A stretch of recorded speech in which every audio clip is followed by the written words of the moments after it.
Greetings, ladies and gentlemen. Welcome to this latest edition of RE063, where I take old stories I've narrated and update them to modern audio standards. This particular story is called The Laws of War, written by CommanderMalo.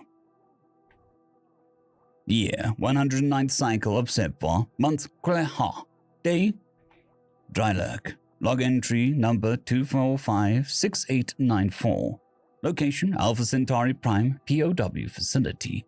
Archivus Client. Log. Begin.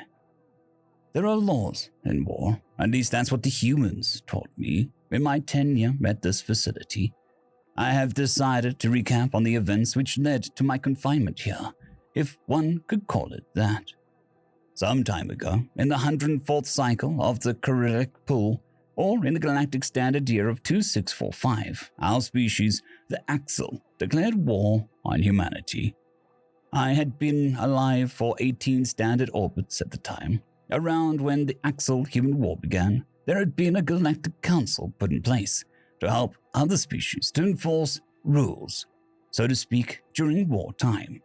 Mind you, this was nothing compared to what we saw the humans do. The idea of having rules in war seems sound in theory. In practice, however, it is much, much harder to apply. Whenever a species would commit atrocities or war crimes in whatever war they happened to be fighting in, the Council, at most times, would turn a blind eye to the actions of others. Sometimes they did this to protect vital trade. This meant at least one of the warring species had some kind of valuable material or type of good, enough to make the Council forego adding any trade embargoes or sanctions. Other times, it was fear. The fear that, if any council members voted on punishing the offending species, they would face an anger of the species and risk war between them. The latter is what best describes the Axel at the time. We were a strong, powerful force in the galaxy. Not even a council would stand up to us. So in the 103rd cycle of the Umpa, it was time for us to go on our next conquest, some minor species known as the Quiverv. We were expecting no resistance from the council, for we both knew the consequences for opposing the Axel. Only, that isn't what happened. The conquest of the Quiverv had gone rather quickly thanks to our capital ships, which had the ability to glass entire planets into nothing but smoldering ash, as well as a toxin which our scientists had developed. When deployed in a planet's atmosphere, the toxin would spread quickly, descend on the unsuspecting planetary defenses below. Once the toxin had achieved a stranglehold on the planet's populace, our troops would land, and thanks to Axel physiology, we were immune to our own weapon, in case other species got a hold of our toxin and attempted to use them against us. However, after the war, something different happened. As usual, the Axel leaders approached before the council, their heads held high in defiance and perhaps a little pride. They thought they knew already the outcome of this council meeting, for they had gone through the process many times. To their credit, it almost went the way they were expecting, but just before the council was to adjourn, with the idea that the Axel were to have all charges dropped, a voice was heard in the chamber. A member of the council had stood up from his seat and began to make his way down to the floor. A human. We thought that the species was nothing. They were very plain, physically. No interesting extremities to speak of besides 2 arms and legs. But regardless, he stood directly ahead of the Axel leaders and spoke. "There is something everyone in this room needs to hear. The Axel are nothing but dishonorable, treacherous, and appalling. They indiscriminately target civilians, kill women and children. They target the wounded and those whose job it is to save them. They should not be let off the hook. In fact, I propose a vote. All in favor of punishment being handed down from the council to the Axel, raise one extremity in the air." All around the room, shock was probably the best expression one could describe on as the faces of everyone in that room. No one has ever spoken out like that in many years, and especially not in this manner. Too terrified to follow in this one human's footsteps, the rest of the council had silently voted to remain quiet. The only other beings in the room who had something in the air were the humans in the crowd. Not that it would have done anything to the vote, since they were just spectators. The message behind it, though, was clear. The Axel leaders were both astonished and infuriated. How dare this one lowly human stand up to the might of the Axel military? If you know the pride an Axel has, you would know that they do not take insults like this kindly. However, their leaders had common sense, and they knew that killing a human outright in the chamber full of different species would not be in their favor. The Axel leaders, with a burning hatred in their eyes as they stared at what was soon to become their adversary, turned and walked out of the chamber. The next day, the Axel declared war on humanity. Thanks to the fact that the Axel had just come out of another war, their military had not been ordered to stand down yet, and were therefore combat ready. However, the Axel wanted to prove a point. No one speaks out against us and lives to tell about it. And so they recruited all Axel males aged 18 cycles and above. I was one of those recruits sent to serve aboard one of the many ships in the Axel fleet.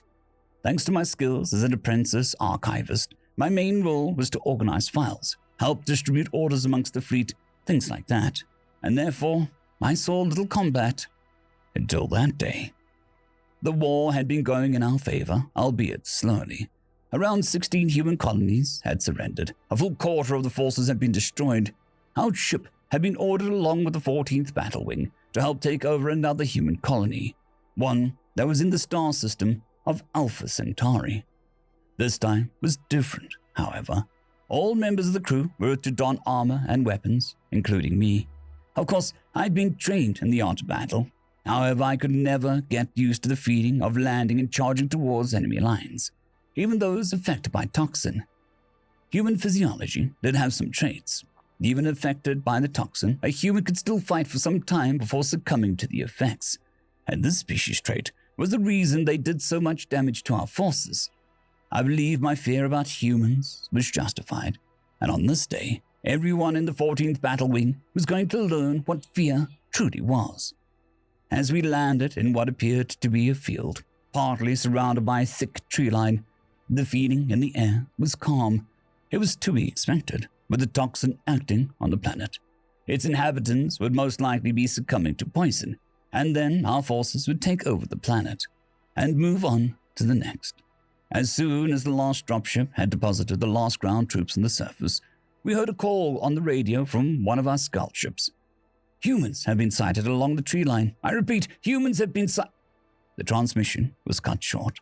Soon, every soldier was on alert, scanning the tree line and looking for humans.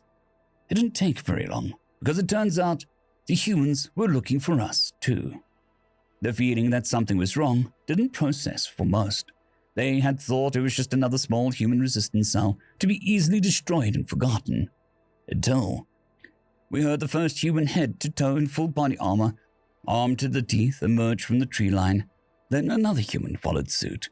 For the next 2 minutes, humans began emerging from all around the tree line. First they numbered in the hundreds, then expanded to thousands. Both sides just stood there for another minute, waiting for the other to do something. I'd never seen so many Axels with such fierce determination. As the order to advance and fire was given, it wasn't even a second before the human guns responded. We could not see their faces through their battle armor, but to the Axel soldiers that day, they were the faces of monsters. Time became irrelevant as the battle wore on. What felt like hours later, our commanding officer gave the order to blast the tree line from orbit. Our platoon stopped and waited for the giant explosion at the tree line that would result in nothing but burning trees and smoldering human corpses. But it never came. It was not until much later that we would find out just what the humans were capable of. We learned that the humans who engaged us on the ground were but a distraction from the real plan. Human ships loaded with their armored soldiers had emerged from behind the planet's moon and approached our ships. Well, some of these ships had been destroyed. Those that weren't wreaked havoc amongst our ships. These armored beasts swept through every ship in the fleet, deck by deck, until no soldier remained. Then an unprecedented event in Axel history occurred. The order to stand down and surrender was given. Never before had an Axel battle group been ordered to surrender. So surely it was a cruel joke, right? But as I looked around at the Axel platoon, which had once been filled with proud Axel soldiers, slowly they began to drop their weapons. As this happened, the humans advanced from the tree line. They finally reached our platoon as the last Axel soldier dropped his weapon. We were ordered to walk through the tree line single file, and after some time we reached a building. I had read up in human history, and there was one mention of Adolf Hitler and his concentration camps. These camps were used to exterminate those of a certain religion, but to me, it seemed history had repeated itself. Only instead of humans exterminating humans, it was humans exterminating us. As we stepped inside, we were funneled into rooms with strange-looking pads, our hands still on our heads. Then, in the blink of an eye, we found our group at some sort of facility. All around us, we stared in awe. There was a medical ward, sleeping quarters, and even an area full of places to sit. And in here, there were strange objects the humans call entertainment. "Welcome to the Centauri Prime POW facility," boomed a voice speaker, which spoke perfect Axili. "You are here because you were apprehended in battle and are now officially prisoners of war. Should you have any questions, feel free to consult any terminal around the facility, or you may speak to the facility's commander. If you're looking for a wounded comrade, please check the medical ward first." That was the beginning of what would become my transformation. A medical ward meant for enemies. It had to be a trick. There was no way that a species that had audacity to face the Axel battle wing head-on and won willingly gave help to their enemies. Oh, how wrong I was. These humans had a capacity for peace and healing that rivaled their capacity for death and destruction. Many of our wounded comrades, who were expected to be left on the field when they were not able to march to the teleporter, had wound up in here, being cared for by cutting-edge medical tech, including the commander of my platoon. It baffled me. The one man with a list of military secrets, probably as long as his arm, was in here, being treated by human doctors, rather than being tortured for information, as is usually done with officers of opposing militaries. I decided to go and speak to the facility commander, who was currently sitting in an office, examining something on a datapad. As a guard escorted me over, the human looked up from his datapad and gave me a smile, and stood up from his chair and extended his arm towards me. And after a few seconds of me staring at it, he placed it back at his side.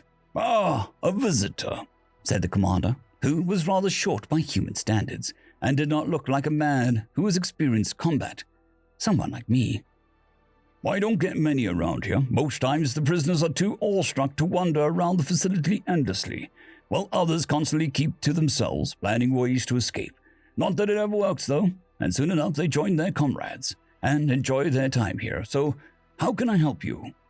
I stood there for a moment, wondering how I understood him so perfectly.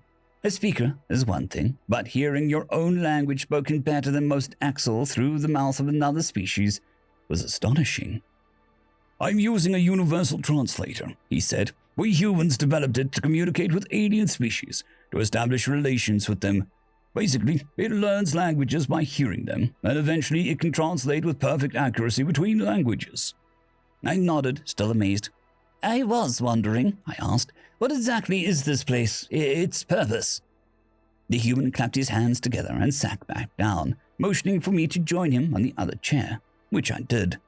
Then he explained, "Well, this is a place where we keep prisoners of war, as the loudspeaker outside announced to you when you—" I shook my head. "Perhaps I should rephrase my question. Why are we here? Why are my comrades staying in comfort and being treated for their injuries?" The human wore a look on his face, as if this is not the first time he was asked this question. "Well, to put it plainly, we have rules regarding warfare," he told me. "Like the Council? It's very rare that species follows the Council's rules, even its own members, but they don't have rules that would require any of this." The commander did a weird half nod. "In a sense," he continued, "us humans have had rules since before we emerged to the galactic stage.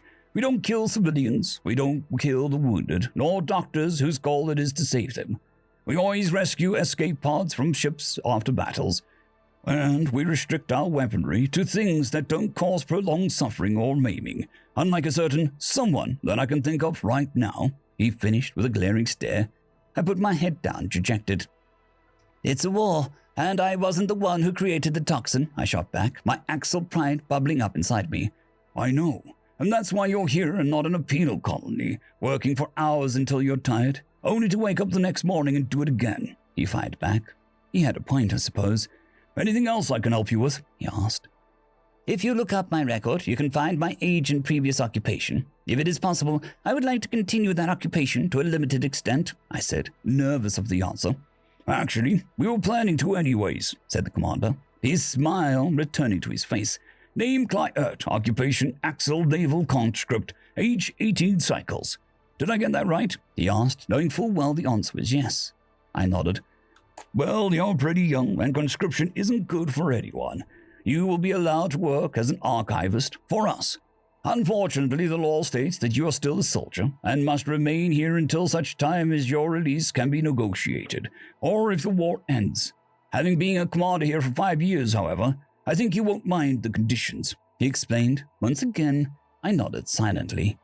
And so, here I sit, in comfort, working for my captors.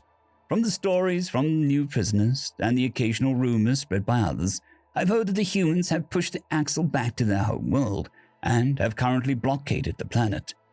I also heard peace talks have opened up between our two people, but that was an official announcement by the commander, whom I've grown more close to, as we both share a love for history. There are laws for war, I know that now. Perhaps one day the people of the galaxy can follow the examples set by humanity. To quote a human author, after all, tomorrow is another day. End of story. I'd quickly like to thank the T5 peeps: Cold War Boomerwaffen, Severin Cerberus, Bushmaster 177, Henry the Red, Caspar Arnholtz, Cold War Boomerwaffen, Elijah Silvercross, Dragzoon WRE, and Severin Cerberus. Thank you very much.